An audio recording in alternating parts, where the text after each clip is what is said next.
Desde marzo del año pasado, cuando empezó todo esto de la pandemia, pues todos empezamos a hacer más llamadas en Zoom, empezamos a grabar este tipo de videos, entre otras cosas, y pues me di a la tarea de buscar cuál es la mejor manera de hacerlo. Ha sido un largo recorrido y en este video te quiero platicar mis experiencias para que tú puedas tomar una decisión más informada al respecto. Hola, soy Jorge, bienvenidos de vuelta al canal en donde platicamos sobre cómo ser más productivos y utilizar mejor nuestras herramientas digitales. Comencemos.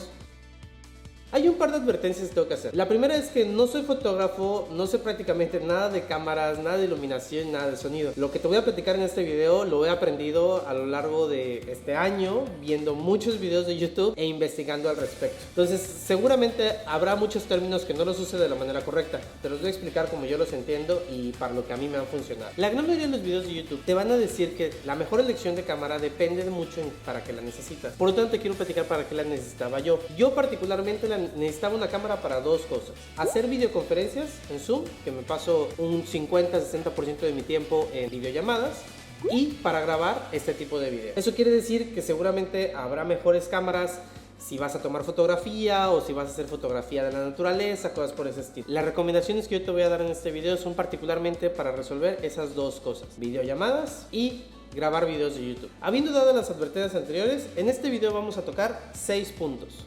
En el primero vamos a ver cuál es la diferencia entre una reflex y una mirrorless o sin espejo. En el segundo vamos a ver cuál es la diferencia entre una full frame y una con sensor APS-C. Tercero vamos a ver resoluciones 1080p contra 4K. En el cuarto vamos a platicar un poquito de lentes. Después vamos a platicar un poquito sobre iluminación y sonido. Y por último te voy a mostrar unas pruebas que hice con las cámaras que yo utilizo en mi día a día. Empecemos con reflex y con mirrorless o cámaras sin espejo.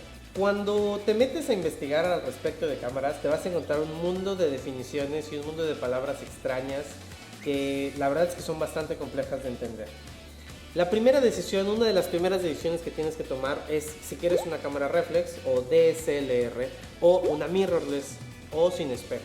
La diferencia entre estas dos cámaras, como yo lo entiendo, radica en que una obviamente tiene espejo, es decir, utiliza un espejo que se mueve a la hora de tomar la foto para funcionar, y las mirrorless tienen el sensor directo, no tienen espejo.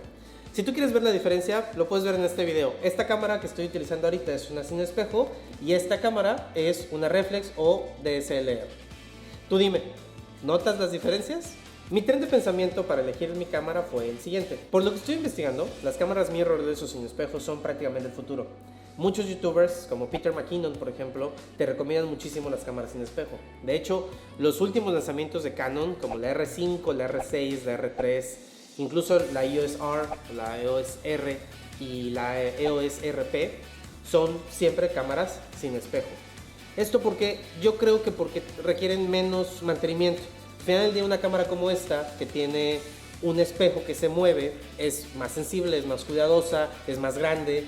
Además, las cámaras sin espejo son más pequeñas, son más compactas, son más ligeras. Al final del día, pues si no tienes ese movimiento, pues trae una serie de beneficios por consigo. Yo considero que por eso son el futuro. Entonces, por eso yo me fui por una sin espejo, que es como la que estás viendo ahorita.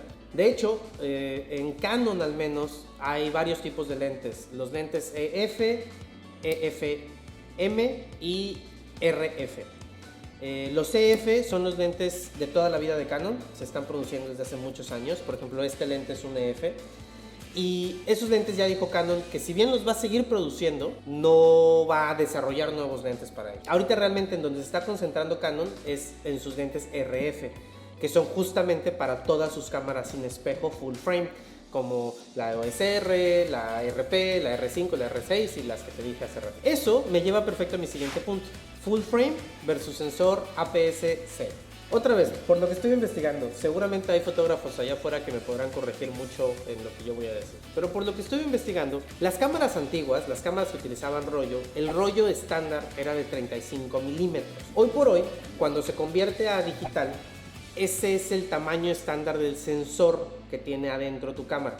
35 milímetros. Ese sensor de 35 milímetros es un full frame, así se les llama. Tú puedes tener ese sensor o un sensor como este que estás viendo, que es un sensor APS-C, es decir, más pequeño. Al ser un sensor más pequeño, vas a tener un porcentaje de recorte. Por ejemplo, esta cámara, si bien estoy utilizando un lente de 16 milímetros, tú estás viendo más o menos el equivalente a un 24 en un sensor full frame. Honestamente, yo también he tenido muchos problemas a decidir entre un full frame y un APS-C. La verdad de las cosas es que las cámaras full frame son muy caras. La más barata que he logrado encontrar es la Canon RP, que es la versión barata de la EOS R y cuesta $900 el puro cuerpo. A eso súmale los lentes que vas a tener que utilizar. Porque eso es importante. Al estar hablando de este tipo de cámaras, estoy dejando de lado las point and shoot. Todas estas cámaras son lentes intercambiables. Entonces, a la cámara que te compres, vas a requerir un lente que lo acompañe. Ahorita voy a platicar un poquito al respecto. Sin embargo, no olvides que las full frame también son muy útiles. Por ejemplo, esta cámara yo la tengo como a 2 metros de distancia. Si yo tuviera este mismo lente o un lente similar de 16 milímetros en una full frame, yo pudiera tener la cámara más o menos como la mitad y mantener este mismo cuadro, ¿no? Lo siguiente que tienes que pensar es si quieres grabar en 1080p o 4K. La verdad de las cosas es que si tú estás haciendo videollamadas, jamás vas a tener una videollamada en 4K. ¿Por qué? Por tu conexión a internet. En la gran mayoría de los casos, la conexión a internet para mantener varias personas al mismo tiempo con una resolución tan alta no nos va a dar, ¿no? En la gran mayoría de los casos vas a tener máximo una resolución de 720p. Por lo tanto, una cámara 4K para videoconferencias está un poquito descartada. Por otra parte, grabar en 4K para YouTube es increíble, ¿no? Definitivamente YouTube le está dando una prioridad a ese tipo de videos. Sin embargo, el 1080p se ve bastante bien y otra vez si consigues una cámara que grabe en 4K va a ser bastante complicado. Lo que muchos youtubers hacen, como Tom Buck por ejemplo, graban en 1080p y la cámara es tan buena, él utiliza la EOS R, que puede hacer su video más grande, pasarlo a 4K y se ve bastante bien. El problema con muchas de las cámaras más económicas, por ejemplo esta que tú estás viendo, es que tienen un porcentaje de recorte adicional en 4K. Entonces, por ejemplo, esta tiene un sensor APS-C, entonces eso ya nos da un porcentaje de recorte. Y si además paso a 4K, vas a tener un porcentaje de recorte todavía mayor. Por ejemplo, esta es la misma cámara, mismo lente, mismo todo. De hecho, ni siquiera encuadré la imagen para que veas la diferencia. Ahora estoy grabando, en vez de grabar en 1080p, estoy grabando en 4K.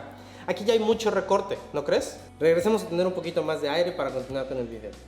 Como te darás cuenta, si le sumas el sensor, el lente y el recorte de 4K es demasiado. Yo te recomiendo que cuando encuentres una cámara 1080p, estás más que bien. Si después quieres ir aumentando la calidad e incluso llegar a Marques Brownlee con 8K con una Red Giant, pues adelante. Pero para empezar, creo que 1080p está súper bien. Después tienes que pensar en el lente que vas a usar. Todas las cámaras que he dicho no son cámaras que se conocen como point and shoot, es decir, que ya traen el lente integrado. Todas estas cámaras tienen un cuerpo y tienen lentes intercambiables. ¿Qué lente utilices? Puede ser la diferencia entre que un video te salga como este que estás viendo o como este que estás viendo. Aquí está la diferencia más clara. Tú aquí tienes la cámara a 2 metros de distancia, cuando esa cámara está como a 4 metros de distancia. ¿Por qué? Porque el lente es diferente. Por ejemplo, tú aquí estás viendo el Sigma 16 milímetros a f1.4 y aquí estás viendo un Canon 50 milímetros a 1.8. En la gran mayoría de cámaras económicas va a venir el cuerpo junto con un lente. Ese lente normalmente es un lente como estos y se le llama kit lens. ¿Por qué se les dice kit lens? Porque justamente viene el cuerpo y el lente en kit. Normalmente va a venir un lente como este, por ejemplo, de 18-55 milímetros, que es el que venía con esa cámara, o un lente como este, que es un lente 15-45 milímetros, que es el que venía con esta cámara. Ahora, estos lentes son muy buenos porque están diseñados para que se usen en la gran mayoría de los casos. Un 15-45 puedes tener una toma súper abierta, de hecho el que estás viendo es un 16 milímetros, o una toma mucho más cerrada con 45 milímetros. Y lo mismo sucede con este otro, de 18 a 55 milímetros. Ahora, el detalle con estos lentes es que normalmente su apertura va a ser alta. Es decir, cuando tú compras un lente, lo que tienes que fijar son dos cosas. Uno, los milímetros, qué tan amplia va a ser tu toma, y después la F que trae a un lado, que es de qué tamaño es la apertura. Para fines prácticos de este video, sin meterme en la ciencia fotográfica atrás de esto, es mientras menor sea el número de la F, mejor para ti, pero más caro te va a salir el lente. ¿Por qué va a ser mejor para ti? Porque vas a lograr este tipo de fondo que está como difuminado, que se utiliza muchísimo en las videollamadas y en ese tipo de videos de YouTube. Incluso diferentes programas de videoconferencia como Meet o Zoom ponen ese tipo de fondo a través del software.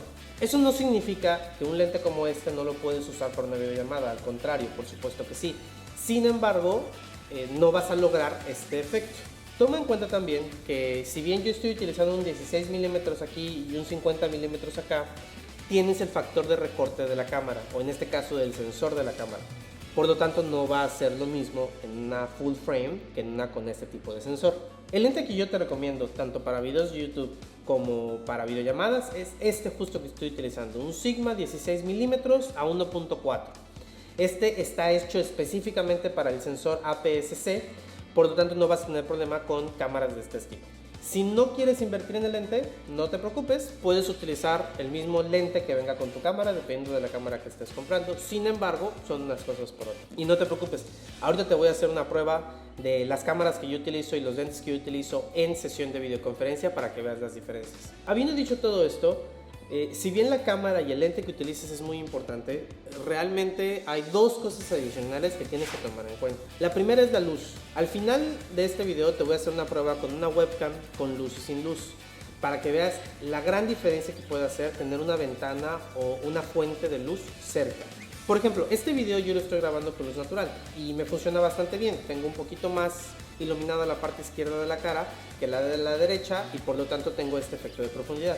Además, el lente que estoy utilizando, al ser 1.4, la abertura es tan grande que no requiere mucha luz para poder funcionar correctamente. ¿Esto qué quiere decir? Una cámara no tan buena, con una buena fuente de luz, puede ser completamente la diferencia. Ahorita lo vas a ver. La segunda parte es audio. Está bien sabido que la gente prefiere un buen audio que un buen video. De hecho, por lo menos en YouTube, es más probable que la gente se quede viendo tu video si tiene un buen audio con un mal video que un muy buen video con un mal audio. Por lo tanto, el tema del audio también es importante. Para el tema del audio hay muchos estilos de micrófonos diferentes. De hecho, más adelante voy a sacar un video sobre cómo elegir un micrófono. Sin embargo, es algo que debes de considerar. Sin importar si estás haciendo videollamadas o videos de YouTube, asegúrate que tu audio sea el mejor posible. Como te dije hace un momento, la iluminación puede llevarnos muy lejos. Por ejemplo, esta es la misma cámara reflex que estabas viendo hace un momento. Le cambié el lente, ahora trae el lente que te mostré, 18-55 milímetros en 24 milímetros. Ve la diferencia cuando enciendo las luces. Misma cámara, mismo lente, solamente lo iluminé de mejor manera. Hay una gran diferencia, ¿no crees? Vamos a ver otro ejemplo. Esta es una webcam, una Logitech Brio 4K. Su calidad es bastante buena. Sin embargo, ve lo que pasa si ilumino correctamente la toma. Mucho mejor, ¿no crees? Completamente diferente. Por otra parte, definitivamente el lente puede ayudar bastante. Esta, por ejemplo, es la cámara que estaba utilizando hace un momento. Una cámara sin espejo con un Sigma 16 milímetros o 1.4. La toma se ve bastante bien y no tengo luces prendidas. Ve la diferencia cuando las enciendo. Solamente iluminar bien la toma hace que cambie completamente. Cuando estoy en una videollamada, normalmente estas son las tomas que utilizo. Puede ser aquí, aquí o aquí. Ahora, definitivamente un setup de 3 cámaras para una videollamada puede parecer bastante. Sin embargo, además de tener llamadas, también doy cursos en línea. Y por lo tanto, a veces tener diferentes tomas hace que la plática se vuelva más dinámica y por lo tanto sea menos aburrida. Sin embargo, algo que te quiero señalar es que incluso utilizando la webcam de tu propia laptop, puede ser que funcione mucho mejor y aumente la calidad de tu video si la iluminas correctamente. Algo que se me había olvidado comentarte es el tema de las marcas. Creo que la marca es un gusto muy personal. Diferentes marcas te dan diferentes estilos de color, por ejemplo, o si tienen la pantalla para que te puedas ver, o el tema de los lentes que tienen. Yo personalmente uso Canon. Muchos youtubers utilizan Sony. No conozco a ninguno que utilice Nikon y hay unos pocos que utilizan Panasonic. Eso lo dejo a tu consideración. Por todas las razones que te acabo de dar, yo elegí para la cámara principal que utilizo la Canon M50 Mark II. Esta cámara es una cámara sin espejo con un sensor APS-C. Por lo mismo que es una cámara sin espejo, tiene un tamaño bastante cómodo, lo cual me permite llevarla a cualquier lugar. Lo que sí hice fue cambiarle el lente. Este es el lente que venía por defecto en la cámara, es un 15-45 milímetros a 3.5, a f3.5. Yo se lo cambié por este Sigma 16 milímetros 1.4, que es el que te he estado comentando. Es mi cámara principal y mi lente principal para todo, tanto videos de YouTube como videollamadas. Espero que este video te haya servido y tomes una buena decisión a la hora de elegir tu cámara. Si tienes alguna duda, por favor déjala en los comentarios. Suscríbete al canal, dale like al video y nos vemos en el siguiente. Hasta la próxima. Algo que creo que es obvio por la cantidad de seguidores que tengo, pero también considero importante decirte, es que este video no está patrocinado por ninguna marca de cámaras ni por ningún lente. Todo lo que te he dicho hasta ahorita es lo que he investigado en YouTube y las cámaras y lentes que he comprado o que he podido probar.